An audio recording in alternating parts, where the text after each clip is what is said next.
এই মুহূর্তে রয়েছে আলিপুর কোর্টে একেবারে আইনজীবী সেরেস্তায়, আইনজীবী সুকুমার ঘোষের সঙ্গে। তবে আইনজীবী হিসেবে আজকে তার কাছে বিশেষ কিছু জিজ্ঞাসা নেই, একেবারে ভিন্ন বিষয়ে তার কাছে আজকে আসা। তিনি এ পর্যন্ত প্রায় 9টি সাহিত্য লিখে ফেলেছেন, 9টি বই। ফলে একটা বিশেষ মার্ক, একটা জায়গায় পৌঁছে গেছেন মাত্রায়, তাই তার প্রতি আগ্রহ সবারই বাড়ছে। সুকুমার বাবু, আপনাকে ভাইব্রেন্ট বেঙ্গলে স্বাগত। আপনি আইনজীবী হিসেবে একেবারে কয়েক দশক টানা কাজ করে এলেন, কিন্তু এখন আপনি একেবারে মন দিয়েছেন আইনজীবীর পাশাপাশি সাহিত্য রচনা। কটা বই লিখলেন এবং বইগুলোর নাম মোটামুটি কি, একটু যদি আমাদের বইগুলো দেখান। ঠিক আছে, আমি 9টি বই লিখেছি এবং 9টি বই ভিন্ন স্বাদে সমাজ ব্যবস্থাকে পাল্টানোর জন্য আমি কিন্তু বইগুলো লিখেছি।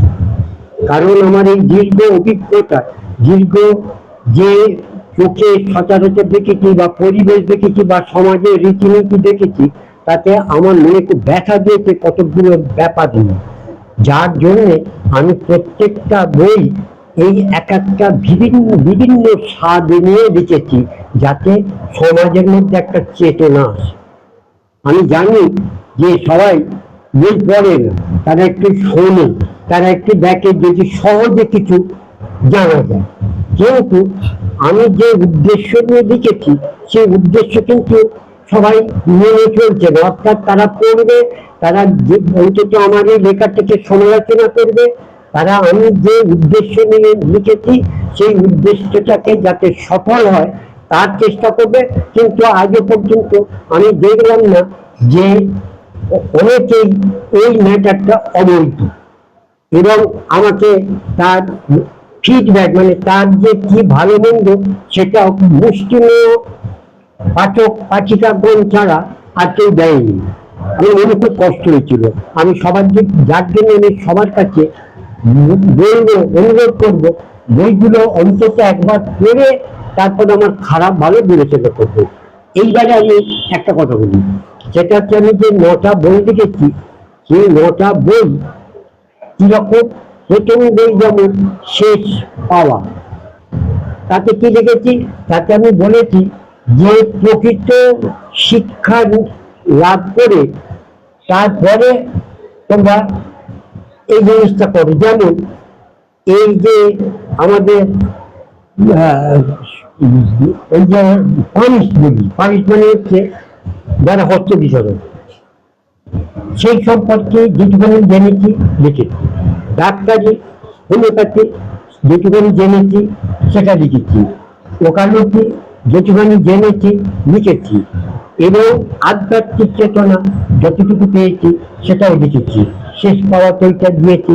অনেকে হয়তো প্রশংসা করেছে, অনেকে হয়তো তার রসটা ভোগ করেছে, এবং তাকে আমাকে যে খানিকটা জানিয়েছে তাতে না আপ্লুত, আনন্দিত। এবার হচ্ছে আর একটা লিখেছি, বন্ধুরা বলছে করে দিতে হবে একটু অপরাধ। এমন সে রেডি রে বই একটা পেছন দিকে বাদ করলে হবে না।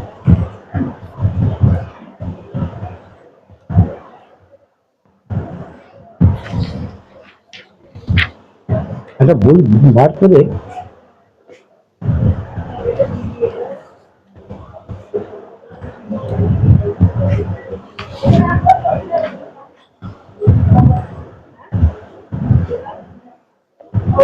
কঠিন করছি।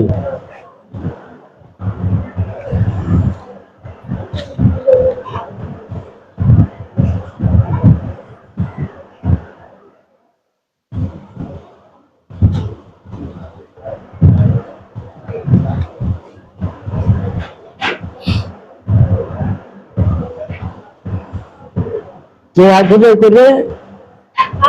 কে আইডেন্টিফাই করবে? সুজিত তো।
এখানে নিয়ে যাচ্ছি 30 টাকা।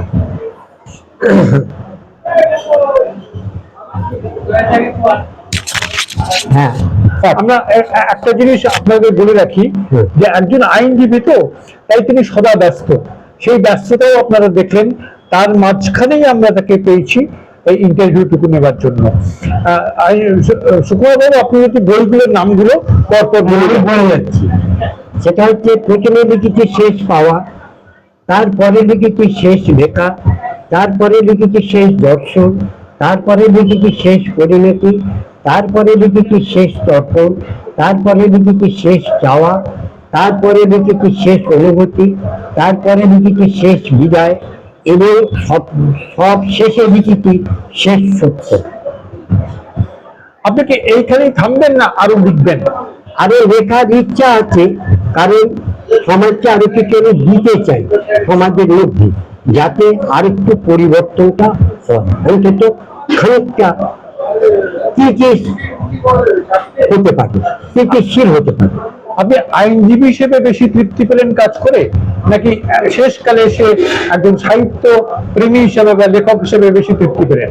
আমি আইনজীবীর চেয়ে আমি এই সাহিত্য লিখে আমি মনে খুব আনন্দ পেয়েছি, এবং এত আনন্দ পেয়েছি যে যেটা আমার লাইফে আমি এত আনন্দ পাইনি। কারণ আমি আমার লাইফে প্রথমে আমি শিক্ষকতা করেছি, তারপরে করেছি চাকরি, তারপরে করেছি ডাক্তারি, হোমিওপ্যাথি প্র্যাকটিস, তারপরে করেছি সার্ভে, কুইলার সার্ভে যেটাকে বলে, তারপরে করেছি ওকালতি, তারপরে এসেছি নোটারি ম্যাজিস্ট্রেট। একটু যদি আরেকটু স্পষ্ট করে বলেন যে যদি আবার আপনাকে বলা হয় যে পরের জন্মে আসবেন, এসে কি জীবন চাইবেন? একজন আইনজীবী হিসেবে সফল হবে সেইটা চাইবেন, নাকি একজন একেবারে ছোটবেলা থেকে সাহিত্য প্রেমী হিসেবে, সাহিত্যিক হিসেবে আপনি নিজেকে পরিচয় দিতে চাইবেন? আমি যদি পরের জন্মে আসতে হয়, যেটাকে ইংরেজিতে বলে মেটেনসিকোসিস, এটাই যেহেতু ইংরাজি ওয়ার্ড, এবং পরের জন্মের ইংরাজি হচ্ছে মেটেনসিকোসিস যদি হয়ে থাকে আমার জীবনে, তাহলে এসে আমি চাইব যে এই মানব সভ্যতাটা যেন আরো উন্নতি হয়, আরো সচল হয়। এখন তো আমার মনে হয় দেখে মানব সভ্যতার জন্য আস্তে আস্তে অচল হতে চলেছে। সাহিত্যিক হিসেবে আসতে চাইবেন? আমি সাহিত্যিক হিসেবে আসতে চাই। আইনজীবী হিসেবে চান না কেন?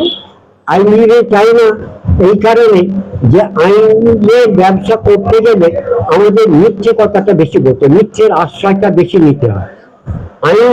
আইনজীবী হিসেবে মিথ্যে বলি না, কিন্তু মক্কেলে হয়ে আমাকে মিথ্যে কথা বলতে হয়। এইটা আমার মনের মধ্যে ছায় দেয় না।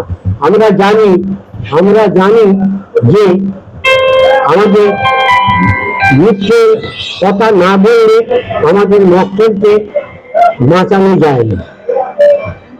আমি এইটাকে কি মনে প্রাণে নিতে পারিনি, যার জন্য আমি আইনি ব্যবসা করতে রাজি নই। যদি আপনাকে আবার বলা হয় যে আপনি একটু ভালো জায়গায় বক্তব্য রাখতে বা সুযোগ পেয়ে আপনি যদি পারেন কিছু এই ধরনের সমাজের বিভিন্ন জায়গায় বক্তব্য রাখতে, এই কোর্টের বাইরে কোর্টের কাজ করে যাবেন বিভিন্ন অবশ্যই যাব, অবশ্যই যাব। এবং আমি আমার বক্তব্য পেশ করবো যে কেন, আমি কিভাবে, আমি যতটা জ্ঞান নিয়েছি আমি ওই জ্ঞানটুকু বিতরণ করছি, যাতে সমাজটা সুস্থভাবে চলে। এইবার একটা বলব কথা, সেটা হচ্ছে আজকে শেষ যে বইটা লিখেছি, সেই বইটা দিয়েছি শেষ সত্য। শেষ সত্য, হ্যাঁ, এই শেষ সত্যটা মানে হচ্ছে যে জীবনের জীবনের শেষ সত্য হচ্ছে মৃত্যু। এর চেয়ে বড় সত্য মনে হয় নেই। কারণ বর্তমানে এআই এর প্রচলন হয়েছে। এআই মানে আর্টিফিশিয়াল ইন্টেলিজেন্স, তার প্রবর্তন হয়েছে। কিন্তু ওগুলো এই মৃত্যুকে আর্টিফিশিয়াল রূপে পারেনি। মৃত্যু অবধার্য, মানুষ জন্মালে তার মৃত্যু হবে, এই সবচেয়ে বড় সত্য। আপনি কি সত্যি দাগ রেখে দিতে চাইলেন এই সাহিত্যের মাধ্যমে না আইনজীবীর মাধ্যমে? আমি সাহিত্যের মাধ্যমে দাগ রেখে দিতে চাই, যেটা আজকে প্রতিফলন হচ্ছে না, আমি মরে যাবার পরে এর প্রতিফলন হবে। প্রত্যেকটা মানুষ আমাকে দেখবে যাবে এই জিনিসটা এতদিন আগে বোঝা গেছে। যেমন একটা উদাহরণ দিচ্ছি, আমি প্রত্যেকটা বইয়ের মধ্যে সবকিছু লিখে দিয়েছি। তার মধ্যে একটা জিনিস যেটা বলছি, আমি বলেছি ক্লোনিং। ক্লোনিং ক্লোনিং মানে মানুষের গর্ভ থেকে ক্লোনিং হয়। ক্লোনিং হয় মানুষের শরীর থেকে তার কিছুটা কোষ নিয়ে নতুন মানুষ তৈরি করা, ক্লোনিং। হয়তো আমাকে বলবে এটা অবিশ্বাস্য। না, অবিশ্বাস্য নয়। মহাভারতে কুন্তি নয়, ওই নামটা কি, গান্ধারীর 100টা পুত্র হয়েছিল। 100টা পুত্র হতে গেলে তার সময় লাগবে 200 বছর বেঁচে থাকা। গান্ধারী কি অত বছর বেঁচে ছিল? তাহলে কি করে হলো 100টা দিয়ে? এটা ওই একই ইতিহাস। ক্লোনিং করে 100টা টুকরো করে সেকেন্ড নতুন মানুষকে তৈরি করেছে। আর সেইটার উপর বেশ করি, সেইটা কোন দিয়ে আমি এই ক্লোনিং এর কথাটা লিখেছিলাম এবং তার সঙ্গে গল্প দিয়েছিলাম। এখন অনেকে আমাকে জিজ্ঞাসা করছে ক্লোনিংটা কি, এটা কি, এটা তো অবিশ্বাস। আমি বলছি না, এটা প্রকৃত সত্য। আপনার বইটা যদি একটু দেখান দর্শকদের। এখন এই মুহূর্তে, হ্যাঁ, এই মুহূর্তে হয়তো একটু দেখাতে পারছি না, তবে এই শেষ সত্যটা আমি দেখাতে চাইছি। আপনারা দেখছেন যে সুকুমার বাবুর লেখা শেষ সত্য, একেবারে শেষ নবম বইটা লিখেছিলেন, সেটা প্রকাশিত হয়েছে। আমরা সুকুমার বাবুকে ছাড়ার আগে একটা কথা বলতে চাই। সুকুমার বাবু মৃত্যুর কথা বললেন, যদিও সেটা অবশ্যম্ভাবী প্রত্যেকে, কিন্তু আমরা কামনা করি না।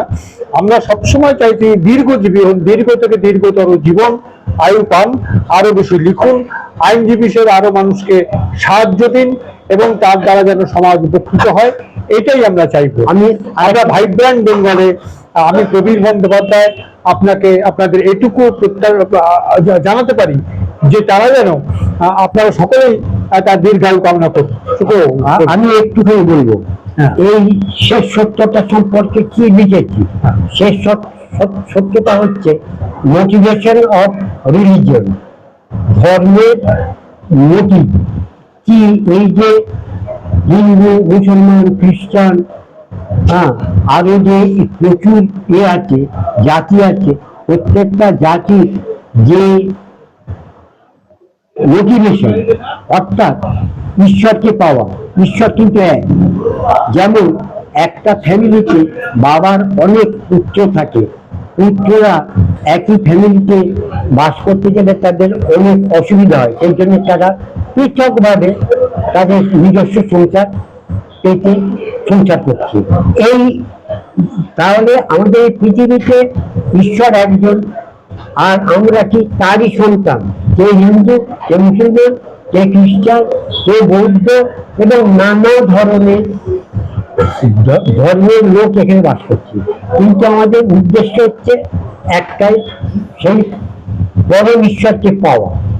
কোনো ধর্মেই বলেনি যে অনেক মানে দেব দেবতা আছে বা ঈশ্বর বা আল্লাহ আছে, এরা কোনো দেবতাই বলে, এই কোনো ধর্মেই বলেনি।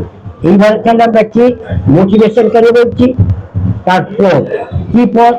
একটা হচ্ছে হিন্দুদের যেমন পথ আছে, মুসলমানদের তেমনি পথ আছে, খ্রিস্টানদেরও পথ আছে, বৌদ্ধদেরও একই পথ আছে। এই পথটাকে আমাদের মেনে চলতে হবে। আমি এই উদ্দেশ্যে নিয়ে এটা লিখেছি। আজকের মতো আমরা বিদায় নিচ্ছি, তবে আমরা যেটুকু শুনলাম শুক্রবাবু চান সর্বধর্ম সমন্বয়, শান্তি, শৃঙ্খলা এবং আরো বেশি শিক্ষা, সংস্কৃতি এবং উন্নয়ন, এবং সেই সঙ্গে সাহিত্য সেবা, পাশাপাশি আইনজীবী হিসেবে তার সমাজ একটা ভূমিকা থাকুক, এইভাবেই তিনি লক্ষ্য রেখে কাজ করে চলেছেন।